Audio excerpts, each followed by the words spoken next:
A bunch of girls decide to have a sleepover while a killer is on the loose. What could go wrong? It is day 2 of 31 Days of Horror, and we are watching the movie Slumber Party Massacre. Trish is having a sleepover with some friends while a killer is lurking around, and that's pretty much the plot. 2 minutes in and we're already getting some nudity, so you know what kind of movie this is gonna be. Our killer is some crazy guy who escaped jail, and that's pretty much all we know about him. It's also really random that the killer would be in the phone lady's van and kill her. Out of all the places, it's just weird. This movie is like the definition of objectifying women. Purposely panning down to see ass shots during a shower scene. 80s slashers always tend to do this in a cliche way. The killer in this movie is seriously not intimidating whatsoever. This movie is also plagued with a lot of bad audio issues. Some things that allude to being the killer, but it turns out not to be him, is just way too frequent in this movie. There is also a lot of moments that you already can call what's gonna happen next. Then suddenly their friends start to slowly die. I also found it interesting that they took out the girl who knows martial arts like right in the very beginning.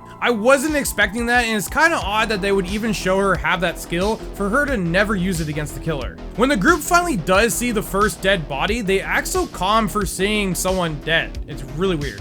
I also find it really odd that the killer is so worried about hiding bodies throughout this film. I mean, you're in a house and people already know you're murdering. It's not like it's a mystery that it's happening. There's a scene where Jackie eats pizza off the dead pizza guy, and it's just a weird scene. Valerie is all sorts of boneheaded. I mean, she sees blood on the door and just thinks nothing of it. Also, the slasher in this is one of the worst, to be honest. He looks like your everyday dude just with a hand drill. He also can talk, but he only really does it alone and also at the very end of the movie. There's really nothing that stands out about him. There's not a really good reason that he's killing. There's just nothing really cool about him. Also, I really hate his weapon. It's a battery operated hand drill, and I just know that it's not powerful enough to do what it does in this movie. And I know it's a movie, don't take it that seriously, but it's just like, come on, that's a baby hand drill. There's no way it's able to do that. Them attacking the killer at the end is honestly hilarious. She's like smacking him with a fire poker instead of actually stabbing him. And then one of the girls stabs him once, and that's it. It's like,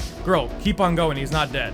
The killer randomly starts talking to them at the very end, saying a bunch of weird stuff until he's defeated. He runs scared from Valerie, who's wielding a machete, and somehow she's so strong that she's able to cut through not just a drill, but his hand in like one clean swipe. The movie was one of the most cliche slashers I've ever seen. It's like a 12-year-old boy who likes a lot of violence and has never seen boobs wrote this movie. We get non-interesting characters, lame kills, boring slasher, and a ton of nudity. I'm honestly lucky that the film was only an hour and 14 minutes long. It would be different if we at least got a likable main character, but no. It would have also been cool if the slasher was unique and actually had a cool weapon. Honestly, this fails on all fronts except maybe the cinematography, which they had some decent scenes in this. Scare meter gets a 0 out of 10, blood meter gets a 4 out of 10, and this is why the Slumber Party Massacre gets a 4 out of 10. If you guys like this review, hit that like button. If you guys want to see more, hit the subscribe button. And as always, thanks for watching.